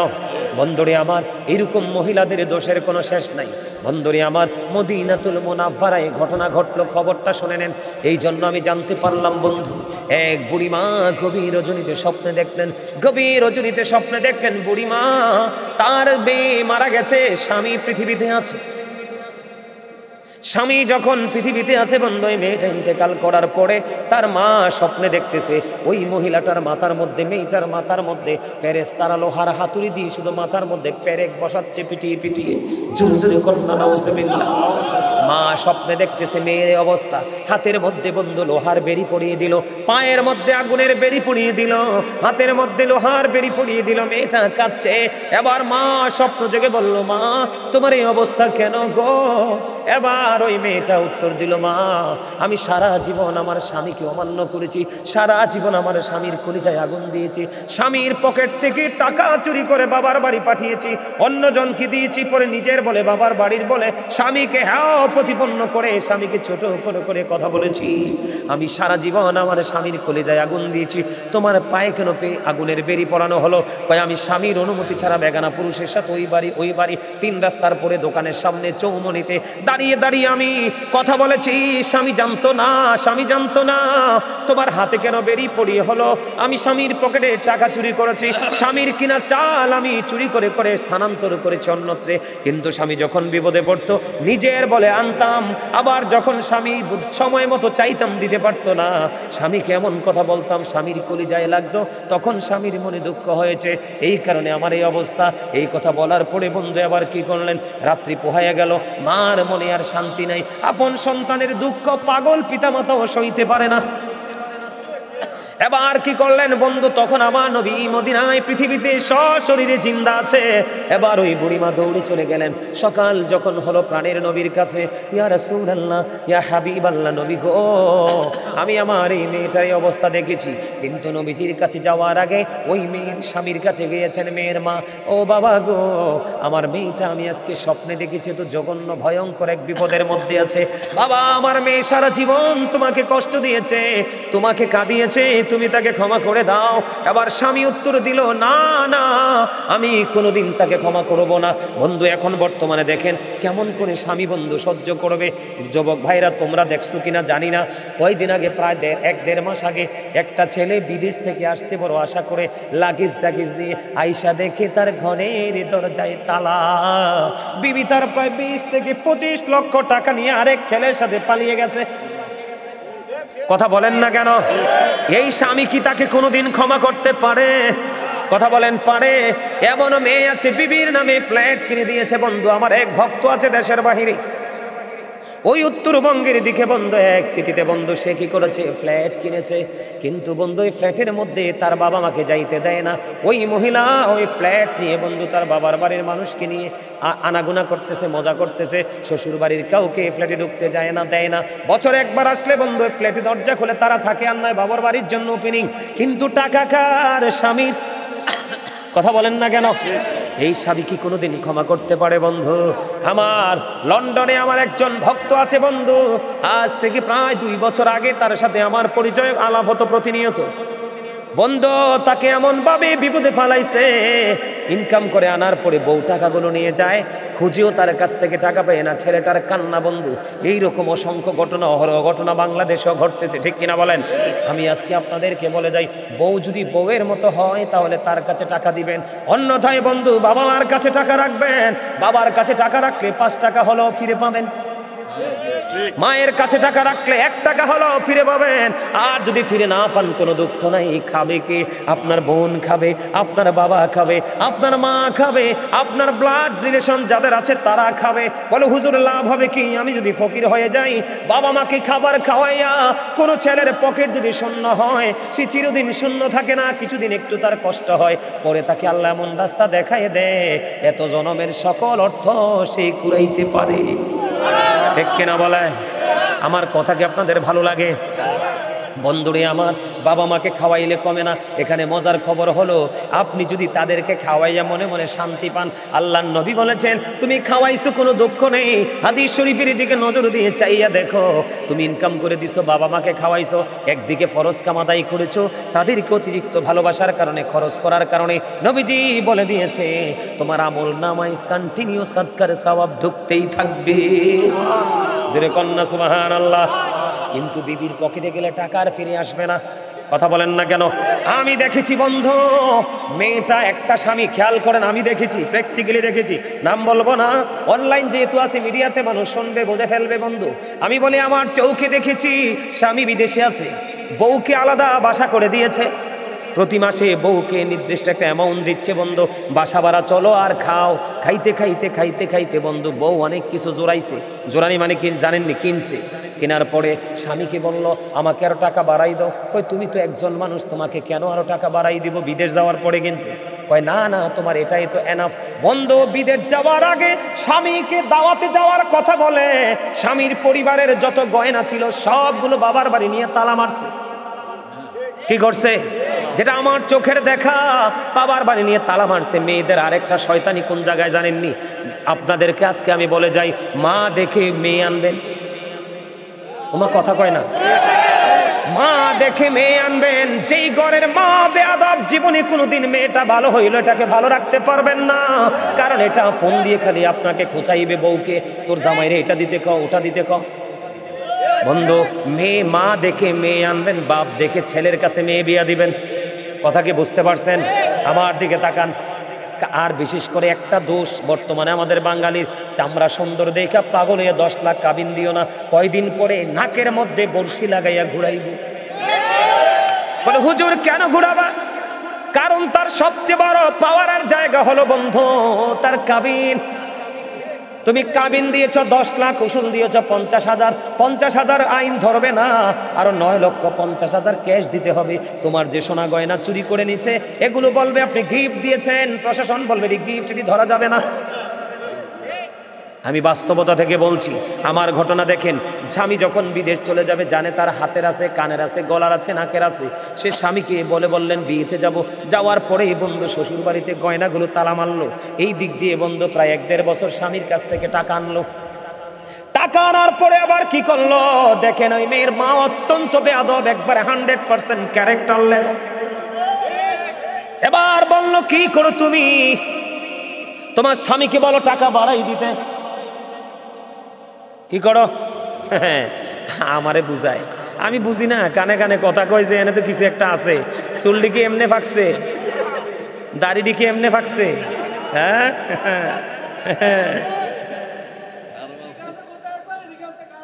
কিতা আর কথা ঠিক আছে না? একদম একদম খাড়া খাড়া কথা বেটা, একদম স্ট্রেট ফরওয়ার্ড, স্ট্যান্ড বাই, ঠিক কিনা? ওয়াজটা কইরা তো ওয়াজটা করতাম নি। আর জোরে আপনার কাছে ভালো লাগতেছে ওয়াজটা? আমি এটা কেন করতেছি জানেন? আপনারা তো এখানে অল্প কয়জন মানুষ, কিন্তু এখানে গোটা পৃথিবী থেকে বিভিন্ন এই যে লাইভ চলতেছে, লাইভে দেখতেছি গোটা ওয়ার্ল্ড থেকে, আর এই মিডিয়াগুলো থেকে। এখন তো আপনার জন্য অনেক রাত, কিন্তু আমেরিকা, লন্ডন, আমার ইউরোপের ভক্ত যারা আছে এরা সবার দিন, এরা এদের শুনতেছে বসে বসে। এটা এই কারণ ইউরোপের মধ্যে বেশি এই জঘন্য এই কাজ কারবারগুলো চলতেছে ইউরোপে, বর্তমানে এটি চলতেছে। খেয়াল করো যুবক ভাই, তোমাদের সচেতনতার জন্য বলছি। এবার কি করলেন বন্ধু, আমার দিকে তাকান। স্বামী কি বলল? স্বামী আর বেশি দিবে না। কি করবে না? স্বামী আর বেশি দিবে না। বন্ধুরে আমার এদিকে তাকান। এটা হাসির জিনিস না, বোঝার জিনিস, প্র্যাকটিক্যাল বাস্তবতা তুলে ধরলাম আমার চোখের সামনে। স্বামী বলতেছে আমি আর টাকা দিতে পারবো না। এবার এতদিন কিন্তু স্বামী ভালো ছিল, শ্বশুর বাড়ির মানুষ কেউ ভালো না, কি না? এতদিন কিন্তু স্বামী ভালো ছিল, যেমনি কয় এমনি শোনে। এখন যখন স্বামী বললেন আর বাড়াই দিতে পারবো না, এবার বন্ধু স্বামীর সাথে দ্বন্দ্ব শুরু হয়ে ওই কোর্টে গিয়ে মামলা করে দিল। খেয়াল করেন, 2 বছর কামাইছে স্বামীর টাকা, যাওয়ার আগে গয়নাগুলো নিয়ে তালা মারছে বাবার বাড়িতে। কারণ তার বড় পাওয়ার হলো কাবিনে অনেক টাকা উল্লেখ। 2 বছর কামাইছি স্বামী থেকে, গয়নাগুলো তালা মারছি। এখন যদি আমি কাবিন নিয়ে মামলা করি মিনিমাম 5 লাখ দিতে হবে। আমার নৌকা পানি দিয়ে চালাইতে হবে না, শুকনা দিয়েই চলবে। কথা বলেন না কেন? আমার নিজের চোখের সামনের ঘটনা বন্ধু। এবার আপনারা আমাকে বলেন, লগে আবার 3 মাস 13 দিনের খাওয়ান খোরাক দিতে হবে। এখন আপনি বলেন, এই স্বামীটাকে কোনোদিন নেই ডাইনিকে ক্ষমা করবে? কোনোদিন করতে পারবে? যে টাকা ইনকাম করে সে জানে যন্ত্রণা কত ইনকাম করতে, ঠিক কিনা বলেন? যে খরচ করে সে এটা কোনোদিন বোঝে না। এমন স্বামী বন্ধু কোনোদিন বিবিকে ক্ষমা করবে না। তেমন এই বেয়াদব স্বামী হলো ওই বুড়িমার মেয়ে, মেয়ের জামাই বুড়িমার মেয়ে হলো এই বেয়াদব, স্বামীর কলিজাটা ধাজরা করে দিয়েছে।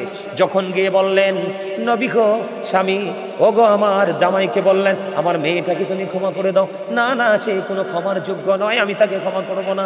এবার বুড়িমা দেখলেন কোনো ফয়সালা হচ্ছে না, দৌড়ে চলে গেলেন প্রাণের নবীর কাছে। ইয়া রাসূলুল্লাহ, আমার মেয়েটার এমন এমন অবস্থা আমি স্বপ্নে দেখেছি, স্বপ্ন যুগে মেয়েটার সাথে আমি কথা বলেছি, আমার মেয়েটা অত্যন্ত জঘন্য এক বিপদের মধ্যে আছে, আমি ক্ষমা চাই।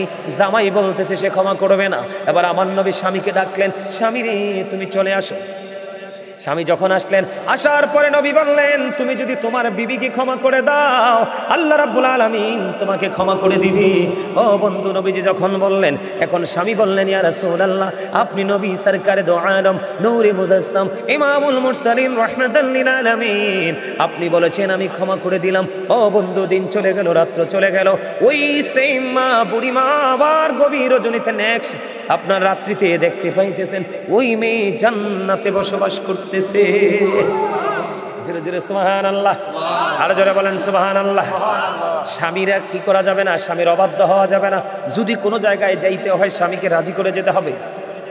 জোরে জোরে কন্যা সুবহানাল্লাহ। এই মদিনা ও মদিনাতুল মুনাওয়ারার ঘটনা, এখনকার যুগে না জামাই বউকে ছেড়ে দিয়ে চলে যায়, বাবা মাকে দায়িত্ব দেয় না। তৎকালীন সময় আমার রাসূলের জামানায় একজন আল্লাহওয়ালা বিবি তার স্বামী বিবিকে কি করলেন? তার স্বামী বিবিকে বাড়িতে রেখে কাজের লোক দিয়ে গেলেন, আমি তোমার জন্য খাওন খোরাক বরণ পোষণ দিয়ে গেলাম, আমি ফিরে না আসা পর্যন্ত তুমি আমার হাউজের গেটে বের হবে না। স্বামী তো বলে চলে গেলেন।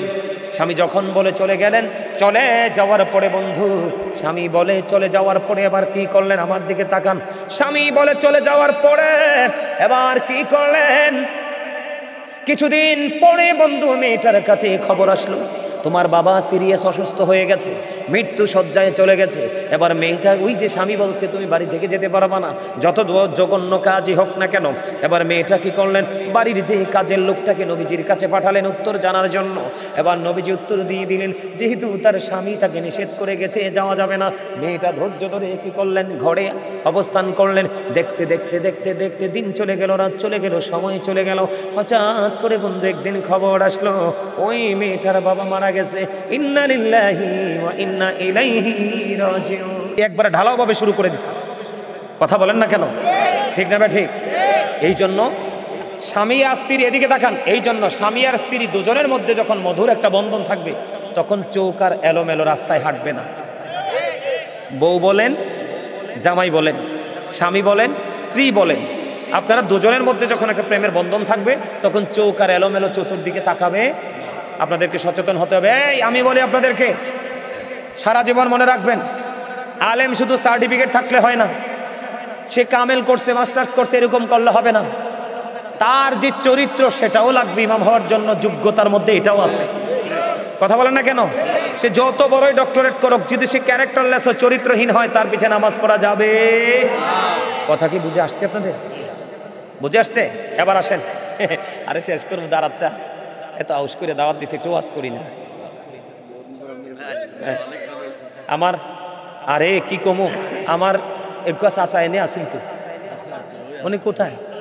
না এইটা না, এটা না, ওই এইটা এইটা এটার লোক আরেকটা আছে এরকম এরকম চেয়ারায়, এরকম এইটা এটার মতো আরেকটা চেয়ার আছে। এই দুইটা দাওয়াত দিত আমার লাগে কুমিল্লা চলে গেছে। আমি কই আশা লাগবে না, আমি দাওয়াত এমনিতেই নিব। কই না হুজুর আপনারা চাইতে হইব। কি করতে হবে? হুজুর আপনারা চাইতে হবে, দেখে দেখে দাওয়াত দেব। এই বুড়া মানুষটি এত মহাব্বত করে গেছে, একটু কি ওয়াজের দরকার না? কথা বলেন। আমি তো ওয়াজ করে ক্লান্ত না, আপনারা শূন্য ক্লান্ত। হ্যাঁ, বলার দরকার আছে নি? ওই যে এইটা পাইয়া গেছি, একটাই কর্নারে, ঠিক আছে। আমার কথা ঠিক না? একটু এদিকে তাকাও, একটু হাসাইছি কেন জানো? ক্লান্তি দূর হওয়ার জন্য। এইভাবে যদি লোকাল ভাষায় কথা না বলতাম তোমরা কি হাসতা? এটা হচ্ছে ক্লাসের একটা সিস্টেম। আমি তো ক্লাস করাচ্ছি তোমাদেরকে, কোরআন হাদিসের পাশাপাশি প্র্যাকটিক্যালটা তুলে না ধরলে তোমরা এক্সাম্পলটা বুঝবে না। আচ্ছা আপনারা বলেন, বাবারা বলেন, আপনারা তো টিভি চালান না, ওই ছেলেরা মোবাইল চালায়, এটা হয় কি হয় না? কথা বলেন। কয়দিন আগে দেখলাম, শোনেন বাস্তবতা, কয়দিন আগে দেখলাম প্রায় 60 বছর বয়স হবো বুড়ার। কয় বছর? 60 বছর বয়স হবো বুড়া আমার মনে ভালো ভালো খায়, মাদ্রাসা চাকরি করে, 12 বছরের এক কিশোরীকে ধর্ষণ করছে। 12 বছরের এক কিশোরীকে ধর্ষণ করে তাকে 2 লক্ষ টাকা দিছে, টাকা নিয়ে তুই এলাকা ছাড়। নাউজুবিল্লাহ বলবেন না? কথা বলেন। এই বুইরা নাকি আবার মাদ্রাসার মোহতামিম। আপনি কোন এই বুইরার কি বাইত বউ নাই? তো 60 বছর বয়সে যদি বউ বাড়িতে নাও থাকে তুই আরেকটা বিয়ে কর। কথা বলেন না কেন? কিন্তু তুই আরেকটা পরিবারকে কলঙ্কের দাগ লাগাইলি কেন? এই মেয়েটার ভবিষ্যৎ কি? এই মেয়েটার, এই সমাজ তো বুঝবে না যে মেয়েটাকে কৌশল করে, জাদু করে, টোনা করে রোমে ঢুকাইছে। এটা তো সমাজ বুঝবে না। এই সমাজ তো ভালোটা নিতে জানে না, খারাপটাকে প্রকাশ করতে জানে। এই সমাজ কি যতই ভালো কথা বলেন মেয়েটাকে গ্রহণ করবে? এখন এই বুড়ার কি বাইত বউ নাই? আছে না? এই বুড়ার কি জি নাই? এদের কি চরিত্র আছে? কথা বলেন, আছে? এই সমস্ত চরিত্রহীন লোক যদি আপনার সমাজে থাকে এদেরকে অ্যাভয়েড করবেন, কারণ একজনের কারণে আপনার সমাজ নষ্ট হয়ে যাবে, ধ্বংস হয়ে যাবে। ঠিক কিনা বলেন? এই আল্লাহু আকবার, আল্লাহু আকবার।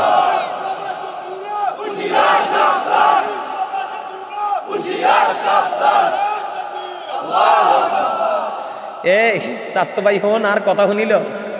ইসলামের শত্রুরা সব সময় হুঁশিয়ার আছে, তুমি আর আমি ব্যাক কল। ওমা ভুল কইছি? আরে হেতারা বেটা অ্যালার্ট, হেতারা এত অ্যালার্ট। তুমি মার্কেটে যাও, হেতারার জিনিস। তুমি কাপড় কিনতে যাও, হেতারারটা। তুমি মোবাইল কিনতে যাও, হেতারারটা। মোবাইলের ভিতরে ঢুকো, পুরাটাই হেতারা। তো হেতারা তো 100% অ্যালার্ট। তুমি আর আমি না দামরা বলো, আমরা দামরার মতো নিজের ইসলামকে কবর দিয়ে হেতারারটা নিয়ে আসি। কথা কয় না কেন? আরো জোরে। এই যাইয়েন না, আর যাইয়েন না, বইয়েন। হ্যাঁ তোমরা বললো না, মুরব্বী মানুষ অনেকক্ষণ বসে রয়েছেন, হয়তো হাজর টাজর থাকতে পারে। তো এবার আসেন, শেষ স্বামী স্ত্রী নিয়ে আর ওয়াজ করবো না, যারা বোঝার বুঝে গেছেন। এবার আসেন, রাইট পয়লে আসতেছে 31st নাইট। এটা হচ্ছে জ্যান্ত গজব মুসলমানের জন্য। আমি যুবক তোমাদেরকে বলি 31st নাইট সম্পর্কে। 31st নাইটে কি হয়? 31st নাইটে কি হয়? আতশবাজি। কি হুজুর, আতশবাজি হয় কি হয় না? আপনাদের ইমাম সাহেবকে তো পরিচয় করাইলেন না আমারে, উনি এর লেগে আমার পছন্দ করছে না। করছে করছে আমি চাইতাম না আপনারা চান হাসি দিছে আলহামদুলিল্লাহ। আরো জোরে। এবার আসো যুবক ভাই, তোমাদেরকে সিরিয়াসলি বলছি, 31st নাইটে যেটা করা হয়, 31st নাইট বলতে মুসলমানের জীবনে কিচ্ছু নাই। কথা বুঝছো তোমরা আমার? মুসলমানের জীবনে কিছুই নাই। 31st নাইট বলতে কিছু নাই। মুসলমানের জীবনে আছে মুহররম, মুসলমানের জীবনে আছে রজব, মুসলমানের জীবনে আছে শাবান, মুসলমানের জীবনে আছে কদর, মুসলমানের জীবনে আছে রমজান, মুসলমানের জীবনে আছে ঈদ মিলাদুন নবী, নবীজির আগমনে আনন্দিত হওয়া। কথা কি বুঝে আসছে? এগুলো হচ্ছে মুসলমানের কাজ। 31st নাইট বলতে কিছু নাই। 31st নাইটে যেটা করা হয়, আমি এক ছোট্ট করে একটা টপিক দিচ্ছি তোমাদেরকে। 31শে ডিসেম্বর এই রাত্রটাকে বলা হয় 31st নাইট, বছর শেষ। এই 31st নাইটে তোমরা আতশবাজি ফুটাও, গোলা ফুটাও। গত বছরেই আতশবাজি গোলাতে কিন্তু মানুষও মরছে, শিশু মারা গেছে, জানোনি তোমরা? তবে এটা মরছে টরছে সেটা আমি জানি না। তবে এই জায়গাটাতে একটা বড় ভয়ঙ্কর কাজ হলো আতশবাজি, গোলা ফুটানো, বিভিন্ন ধরনের যে আওয়াজ দিয়ে বিভিন্ন ধরনের এখন তো কত কিছু করে, এগুলো সবগুলো মুসলমানের জন্য টোটালি হারাম। যিনি বিক্রি করবে, যিনি খরিদ করবে, যিনি এগুলোকে বাস্তবায়ন করবে, উভয়ে জাহান্নামে। এটা কার কাজ? এই গোলা, রং তামাশা, হোলি খেলা, এগুলো কার কাজ? বেঈমান কাফেরদের কাজ। কার কাজ? এখন বেঈমান কাফেররা আপনার আমার বন্ধু না শত্রু? ইন্নাল কাফিরিনা কানু লাকুম আদুওয়াম মুবিনা, the heretics are the eternal enemy of the believers. আল্লাহ বলেছেন ওয়াইদাতিল কাফিরিন, তাদের জন্য জাহান্নাম বরাদ্দ। কি বরাদ্দ?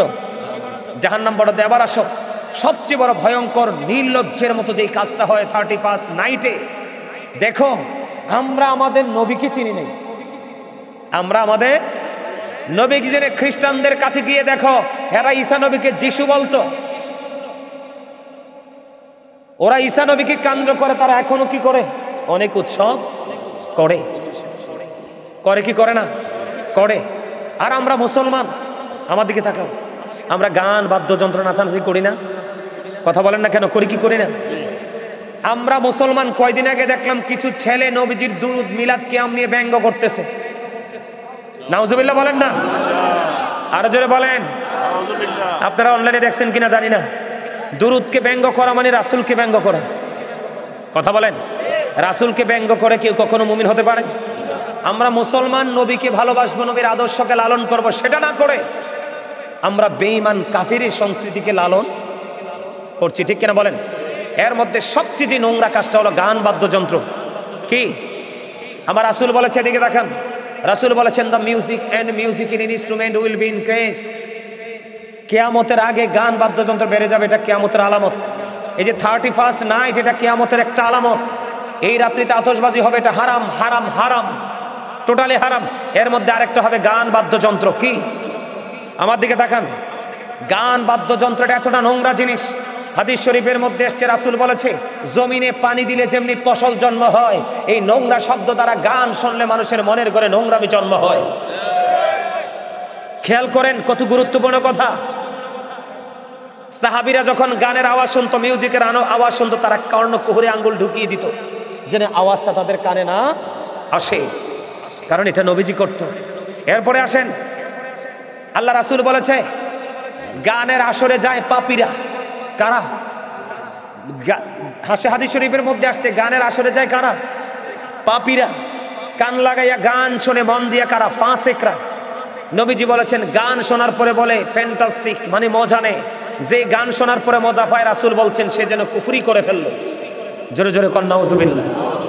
আরো জোরে। গানের আসরে যাওয়া পাপীদের কাজ, কান লাগাইয়া গান শোনা ফাসিকদের কাজ, আর গান থেকে মজা নেওয়া কুফরি। নাউজুবিল্লাহ বলেন। তাইলে 31st নাইটে কি এগুলো হয় না? এবার আসেন, রাসূল বলেছে, এদিকে দেখান, ছোট্ট করে বলছি, নবীজি বলে দিয়েছেন কিয়ামতের পূর্বক্ষণে এক শ্রেণীর মানুষের চেহারাটা বিকৃত হয়ে যাবে, মানে চেহারাটা বিশ্রী হয়ে যাবে। তাদেরকে মাটির মধ্যে গ্রথিতকরণ করা হবে। ইয়া রাসূলুল্লাহ, তারা কি তাওহীদ মানবে না? নবীজি বলেছেন মানবে। তারা কি রিসালাত মানবে না? নবীজি বলেছেন মানবে। তারা তাওহীদ মানবে, রিসালাত মানে নবীজি বলেছেন ওয়া ইয়াসুমুন ওয়া ইয়াহুজ্জুন ওয়া ইউসাল্লুন। নবীজি বলেছেন তারা রোজা রাখবে, তারা নামাজ পড়বে, তারা হজ করবে। ইয়া রাসূলুল্লাহ, তারপরেও কি তাদের এই সাজাটা বহাল থাকবে? নবীজি বলেছেন হ্যাঁ, তারপরেও তাদের এই সাজাটা বহাল থাকবে। কেন? কারণ তারা সমাজের মধ্যে গানের আসর বসাবে, আর গানের আসরের মধ্যে মদ সেবনের একটা সুযোগ হবে। এই গানের আসর বসানোর কারণে তারা আল্লাহ মানবে, রাসূল মানবে, তারা রোজা রাখবে, তারা নামাজ পড়বে, হজ করবে, তারপরেও তাদের এই সাদা চেহারা বিকৃত হয়ে যাবে, মাটির মধ্যে তাদেরকে গ্রথিতকরণ করা হবে।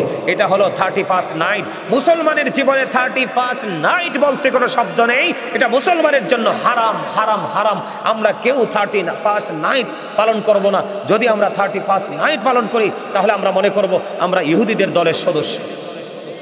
কথা বলেন না কেন? আরো জোরে করবেন, সেটা করবেন। এখন এই জায়গাটা থেকে বাঁচাইতে হলে বাবা মাকে শক্ত হতে হবে। কি হতে হবে? Every parent should take care their children very carefully. প্রত্যেকটা পিতামাতার উচিত তাদের সন্তানের দায়িত্ব যত্ন সহকারে পালন করা। আর আমরা সন্তান হিসাবে we should Obi our parents. আমাদের প্রত্যেকের উচিত আমাদের পিতামাতাকে মান্য করা। তার কারণ হলো মা বাবাকে মান্য করা ফরজ, তাদের অবাধ্য হওয়া হারাম। যেই সন্তান বাবার অবাধ্য সেই সন্তান আল্লাহর অবাধ্য। নাউজুবিল্লাহ বলেন। তাহলে 31st নাইট পালন করবেন? কেউ করবেন? আমরা করব না। আল্লাহ আমাদের সবাইকে সেই সঠিক বুঝ দান করুক। সকলে বলেন আমিন। আরো জোরে বলেন আমিন। আর একটু মহব্বতে বলেন আমিন। রাত্র বাজে কয়টা? উদা 12টা, মাত্র 12টা, মাত্র 12টা। মাদ্রাসার নতুন ভবনের জন্য, পুকুর ভরাটের জন্য কিছু কালেকশন। মাদ্রাসার সামনে পুকুর আসেনি? আমনে জিগাইছি, তারা জিগাই আসেনি পুকুর? আছে। এটা বরাট করলে সুন্দর হইব না কালা হইব? সুন্দর হইব। তো পুকুর বরাট করানোর লেগে কিছু দিবেননি? মাশাআল্লাহ, থ্যাংক ইউ ভেরি মাচ। তোমরা দিতা না? তোমরা দিবা না? তো ইনশাল্লাহ কও না কা? কি কইছি যে অনে দেওয়া লাগবো? কইছি তো ইনশাল্লাহ কও। এবার কোরআন শরীফ একটু লনে লাগবো। এবার কোরআন শরীফ একটু লনে লাগবো। তারা একটু ফইরা শোনাইতাম, এত না মুখস্থ শোনাইছি, একটু ফইরা শোনাই। হ্যাঁ আচ্ছা ঠিক আছে, একটু শোনেন। হ্যাঁ, আল্লাহ কি বলছে কোরআন শরীফে? বিসমিল্লাহির রহমানির রহিম। আল্লাযীনা ইউমিনুনা বিল গায়বি ওয়া ইউকিমুনাস সালাতা ওয়া মিম্মা রাযাকনাহুম ইউনফিকুন। সূরা বাকারা। আল্লাহ বলতেছে সাবধানে ওরাই কারা? যারা অদৃশ্যে বিশ্বাস করে, গায়েবকে বিশ্বাস করে। এরপরে বলেছেন যারা সালাত কায়েম করে। সবার শেষে বলেছেন মিম্মা রাযাকনাহুম ইউনফিকুন। আল্লাহ যে দৌলত দিয়েছে তা থেকে যারা দান করে। তাহলে মুমিন হইতে হলে আপনাকে 3টা কন্ডিশন মানতে হবে। কয়টা?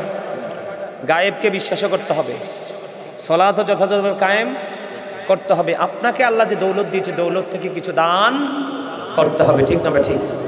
মাদ্রাসাতে আলেম তৈরি হবে। এই আলেম যদি একটা হক্কানি আলেম হয়, সে যত জীবন এই দিনের গোলামি করবে, পার্সেন্টেজ হিসাবে আপনার আমল নামায় শুধু সওয়াব ঢুকতেই থাকবে। ওই যে একটু আগে বলেছি কৃপণতা। কি কৃপণতা থেকে আমাদেরকে বের হয়ে আসতে যার যার তৌফিক অনুযায়ী আমি শেষ করে দিব 10 মিনিট। আপনারা অনেক আলোচনা শুনেছেন, আপনাদেরকে ধন্যবাদ দিয়ে ছোট করব না। আপনারা এত সময় আলোচনা শুনেছেন, এত ধৈর্য ধরেছেন, ছোট্ট একটা ধন্যবাদ দিলে আপনাদের এই মানসিকতাকে অপমান করা হবে। ধন্যবাদ দিব না, আমি আল্লাহর কাছে হৃদয় থেকে দোয়া করে যাব, আল্লাহ যেন আপনাদের এই মানসিকতাকে আরো বেশি শক্ত করে দেয়।